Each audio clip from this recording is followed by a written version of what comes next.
सभी सीधे होकर बैठेंगे और मेरे साथ मिलकर पवित्र गायत्री का उच्चारण करेंगे। अपने अंतःकरण और इस वातावरण को पवित्र करेंगे। ओम भूर्भुवस्वः तत्सवितुर्वरेण्यं भर्गो देवस्य धीमहि धियो यो नः प्रचोदयात् धियो यो नः प्रचोदयात्। ओम खं ब्रह्मा।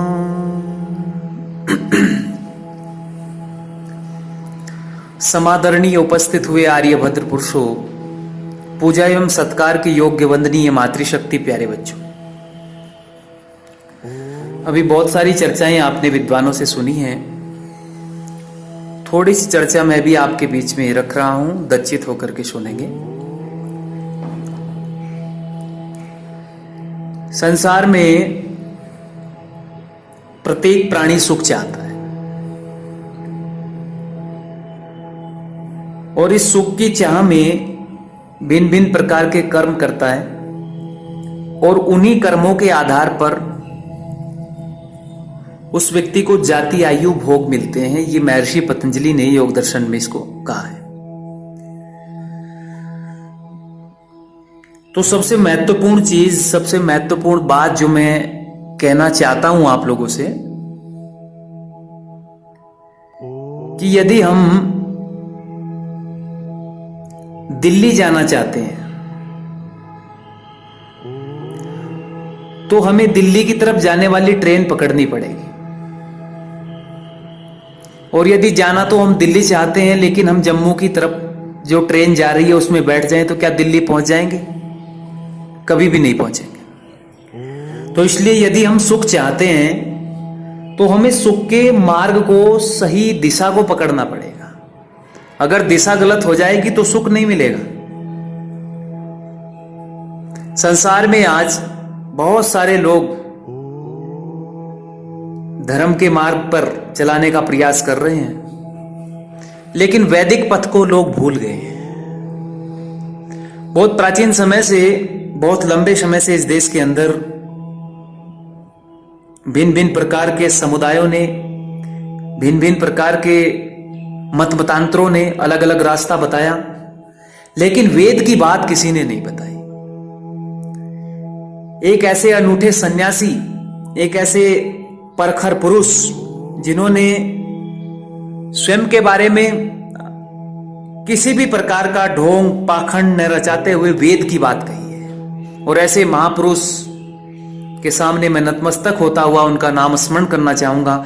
महर्षि दयानंद सरस्वती एक ऐसे मात्र व्यक्ति हुए जिन्होंने ये कहा कि वेदों की ओर लौटो, अपनी संस्कृति, अपनी सभ्यता जो ईश्वर ने हमको ज्ञान दिया है उसकी तरफ लौटो, वहीं से सुख मिलेगा। वही धर्म का मूल है। वेदो खिलो धर्म मूलम। और बिना धर्म को जाने, बिना धर्म को ठीक ठीक पहचाने व्यक्ति सत्य के मार्ग पर चल ही नहीं सकता। इसलिए आइए थोड़ी सी चर्चा हम करते हैं। जिस व्यक्ति ने आर्य समाज खोला, महर्षि दयानंद सरस्वती ने आर्य समाज की स्थापना की। अब ये आर्य समाज क्या है और इसको खोलने के पीछे ऋषि दयानंद का उद्देश्य क्या था, इस पर हम थोड़ी सी चर्चा आज करेंगे। जिस व्यक्ति ने आर्य समाज खोला, उसके मन में आर्य समाज को खोलने का क्या उद्देश्य था, वो क्या चाहता था। जिसने खोला, नियम तो लोगों ने बनाए। पहले 28 थे, फिर 10 बन गए। तो वास्तव में वो क्या चाहते थे, तो वो इन शब्दों में नहीं आ सकता। महर्षि दयानंद सरस्वती की मन मस्तिष्क में आर्य समाज को बनाने को क्या चल रहा था, वो शब्दों में नहीं आ सकता। अहमदाबाद में और 30 सदस्य भी थे, लेकिन वहां के कलेक्टर ने उनको धमकाया। बंबई में तो तीसरी बार हुई स्थापना, इसके बाद राजकोट में भी हुई थी। तब बंबई में लोग बैठे तो लगभग 300 के करीब लोग आए उसमें से, और उन 300 में से छांटकर सदस्य बनाए गए। और उस समय वहां बंबई के चीफ जस्टिस भी मौजूद थे, महादेव गोविंद रानाडे, और उनके एक सज्जन और भी थे जो तमाम क्रांतिकारियों के सूत्रधार माने जाते हैं। जितने क्रांतिकारी भी हुए उन्होंने उनसे ही प्रेरणा मिली है। उनका नाम था श्यामजी कृष्ण वर्मा। वो लंदन में रहते थे, इंडिया हाउस में। तो जब ये आर्य समाज की स्थापना हुई तो इस आर्य समाज की स्थापना के समय उन्होंने 16 लोग चुने और 16 लोगों ने पूछा कि महर्षि जी ये बताओ, आपके कहने से हमने नाम तो रख लिया आर्य समाज, लेकिन आप ये चाहते क्या हैं? आर्य समाज को बनाकर आपका उद्देश्य क्या है?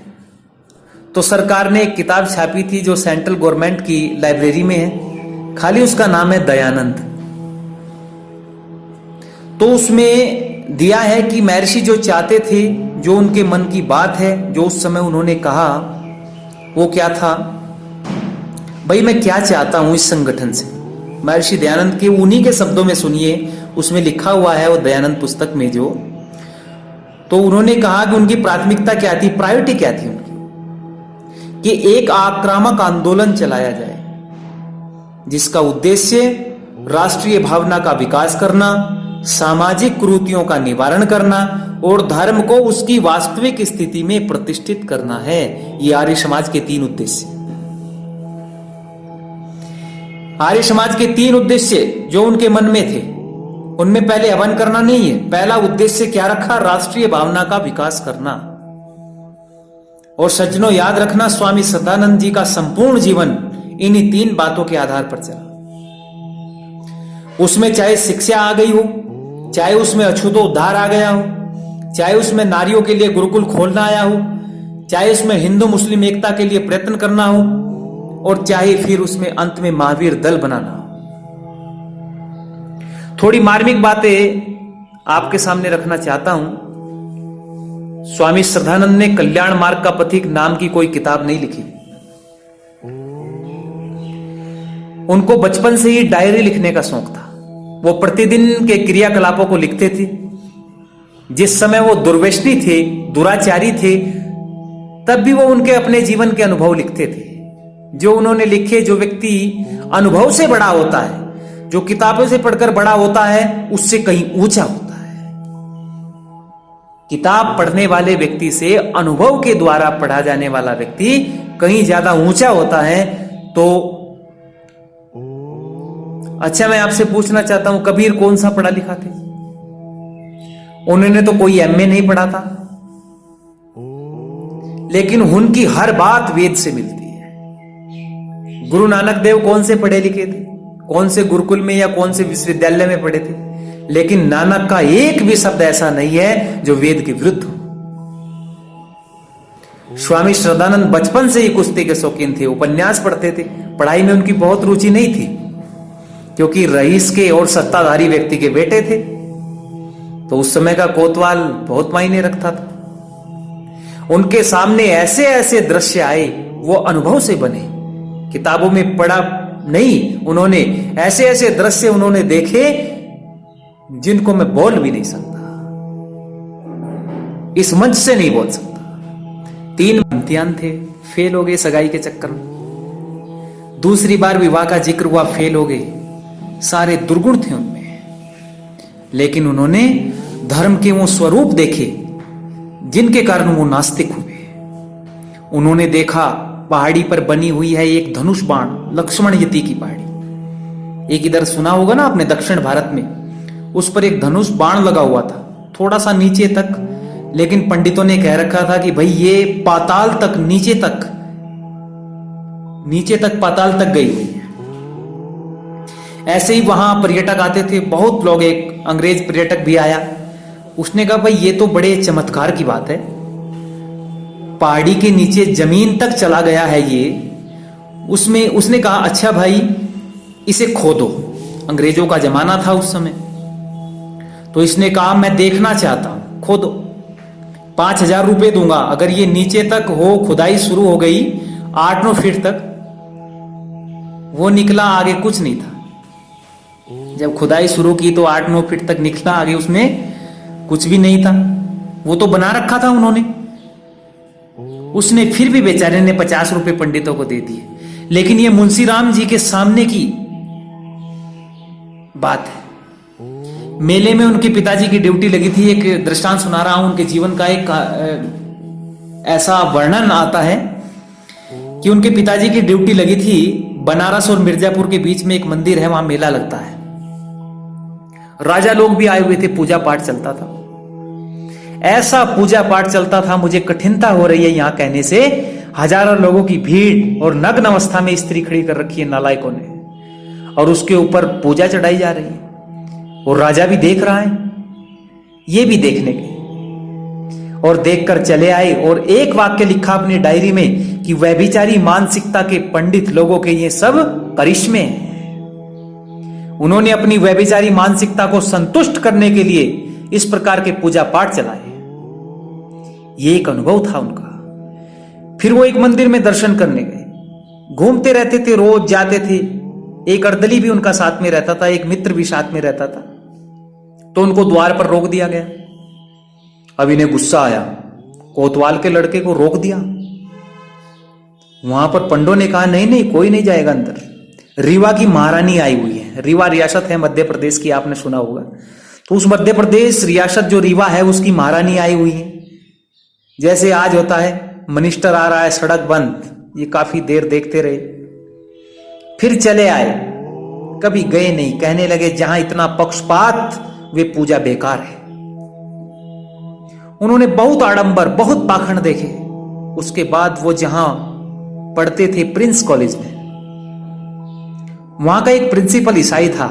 उन्होंने इसको प्रभावित किया कि तुम ईसाई बन जाओ। ये ईसाई बनने के लिए तैयार हो गए। स्वामी श्रद्धानंद का जिक्र कर रहा हूं सज्जनों। उन्होंने पादरी का एड्रेस देकर कहा कि उसके पास जाओ, वो तुम्हें 32 माह की डेट दे देंगे। अब एक जानकारी और दे दूं, ये ईसाइयों में पादरी वही बनता है जो कभी विवाह नहीं करवाएगा, और महिला पादरी भी बनते हैं जिसको ये नन कहते हैं। तो ये गए दोपहर के बाद 32 माह की डेट लेने। तो लिथुन पादरी साहब नग्न अशोभनीय स्थिति में पड़े। ये अंदर नहीं गए, वापिस आ गए। और फिर उन्होंने कहा सब खराब है। उसी समय से ईश्वर और धर्म को तिलंजलि दे दी, घोर नास्तिक हो गए। लेकिन जब तक कृपा नहीं होगी ईश्वर की, कुछ नहीं होगा। परमात्मा बुराई से भी बचाता है, क्योंकि परमात्मा ने उस मुंशीराम को श्रद्धानंद बनाना था, रॉबर्ट वाड्रा नहीं बनाना था। इसलिए यह घटना घटित हुई सज्जनों। बरेली गए, महर्षि दयानंद को देखा। उन्होंने सभा में उनके शब्द हैं उनके। जो आदमी बिल्कुल नास्तिक है, जबरदस्ती बाप के कहने से गया है।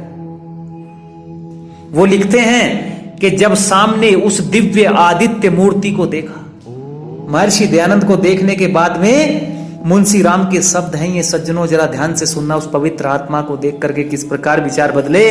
वो लिखते हैं कि जब सामने उस दिव्य आदित्य मूर्ति को देखा तो मन में कुछ श्रद्धा उत्पन्न हुई।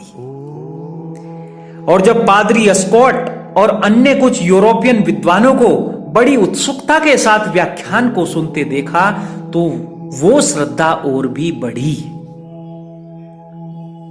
उस पहले दिन का आत्मिक आह्लाद घोर नास्तिक व्यक्ति के मन में अलौकिक आनंद को उत्पन्न कर देता है। ये एक ऋषि आत्मा का ही काम था। ये प्रथम दर्शन हुआ। हर बड़े आदमी के पीछे किसी महिला का हाथ होता है। महर्षि दयानंद सरस्वती को देखा तो उनके जीवन में इस प्रकार का परिवर्तन आया। उनकी आत्मा को लगा कि हाँ, इस व्यक्ति के अंदर ओजस्विता है, इस व्यक्ति के अंदर सत्य भरा हुआ है, यहां कोई पाखंड नहीं है। लेकिन याद रखना सज्जनों, किसी भी बड़े व्यक्ति के पीछे एक महिला का हाथ जरूर है। स्वामी श्रद्धानंद के जीवन में भी एक महिला का बड़ा योगदान है। मैं निवेदन कर रहा हूं आपके बीच में कि हर बड़े आदमी के पीछे किसी महिला का हाथ होता है। महर्षि दयानंद के कहने से शराब नहीं छोड़ी श्रद्धानंद ने, उनके प्रभाव से जुआ खेलना नहीं छोड़ा। महर्षि दयानंद के कहने से ब्रह्मचर्य नहीं रखा स्वामी श्रद्धानंद ने। 35 साल की अवस्था में विदुर हो गए थे। पत्नी श्रीदेवी की डेथ हुई, तब केवल 35 वर्ष के थे। 35 साल की उम्र में 2 बच्चे थे।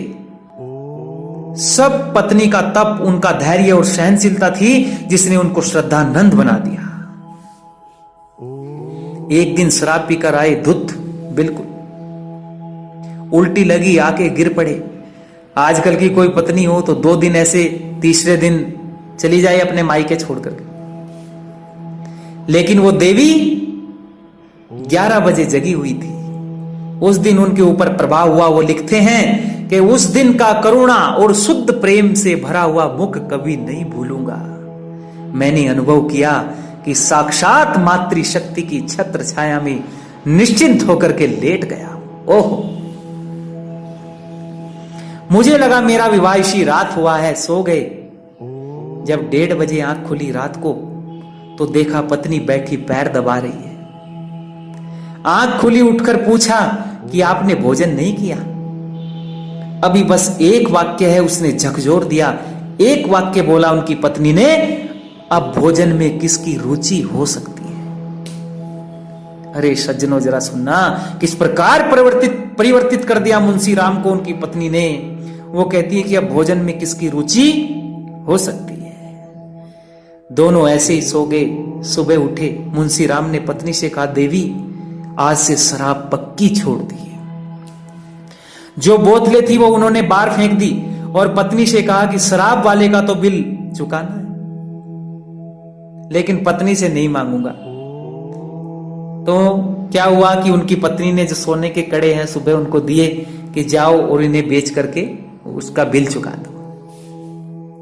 तो इतना साथ दिया पत्नी ने। और एक दृश्य और मैं आपसे निवेदन जरूर करना चाहूंगा। एक दृश्य फिर हुआ, शराब छोड़ दी उन्होंने, हुक्का नहीं छोड़ा, मांस नहीं छोड़ा। जिस समय पत्नी की डेथ हुई घर पर नहीं थे, वो घर पर नहीं थे मुंशी राम। एक संदेश में वो लिखती है उनके नाम, लो बाबूजी अब मैं चली, मेरा अपराध क्षमा करना। और अपराधी कौन था? लेकिन देवी क्या लिख रही है उनकी पत्नी, जरा ध्यान से सुनना। वो लिखती है कि लो बाबूजी अब मैं चली, मेरा अपराध क्षमा करना, मेरा अपराध क्षमा करना। आपको तो मुझसे अधिक रूपवती और बुद्धिमान सेविका मिल जाएगी, परंतु इन बच्चों को कभी मत भूलना। इसके बाद वो अंतिम बात लिखती है, मेरा अंतिम प्रणाम स्वीकार करो। आप विचार करो, कितना भी कठोर व्यक्ति क्यों न हो, इस संदेश को पढ़कर के किसका हृदय नहीं पिघलेगा। और उसी समय उस संदेश को पढ़कर मुंशी राम ने प्रण कर लिया कि दूसरा विवाह नहीं करूंगा, आजीवन ब्रह्मचारी रहूंगा। और उन्होंने माता और पिता दोनों का कर्तव्य अंतिम समय तक निभाया, अंतिम समय तक निभाया। और आप सब जानते हैं कि उस महान व्यक्ति ने अपने कर्म के आधार पर, अपने शुद्ध और विशुद्ध कर्म के आधार पर अपने आप को इस समाज में स्थापित भी किया। और महर्षि दयानंद के सिद्धांतों पर चलते हुए मुंशी राम से श्रद्धानंद बन गए। संपूर्ण जीवन, सारी संपत्ति आर्य समाज के नाम कर दी, पूरा जीवन राष्ट्र के नाम कर दिया। इसलिए सज्जनों, ऐसे महापुरुषों से और इस संगठन से, ये संगठन चेले और चेलियां बनाने के लिए नहीं है। ये संगठन, आर्य समाज संगठन, आडंबर और पाखंड को फैलाने के लिए नहीं, अपितु वेद का प्रचार करने के लिए, सत्य का जागरण करने के लिए, सत्य और विशुद्ध चीजों को लोगों तक पहुंचाने के लिए, और किस प्रकार लोग मोक्ष के भागी बने, इन सब की चर्चा करने के लिए आर्य समाज रूपी संगठन महर्षि दयानंद ने बनाया था। और बहुत सारे महापुरुषों ने, एक स्वामी श्रद्धानंद का जिक्र नहीं, यहाँ पंडित गुरुदत्त जैसे विद्यार्थी, पंडित भोजदत्त जैसे विद्वान, और इस देश के अंदर बहुत सारे ऐसे क्रांतिवीर आर्य समाज संगठन ने दिए हैं। इसलिए हमें इस संगठन के में आना चाहिए, सत्य का प्रचार सुनते रहना चाहिए। ये थोड़ी सी चर्चा आपने दक्षित होकर सुनी। सबका आभार, धन्यवाद, ओम नमस्ते।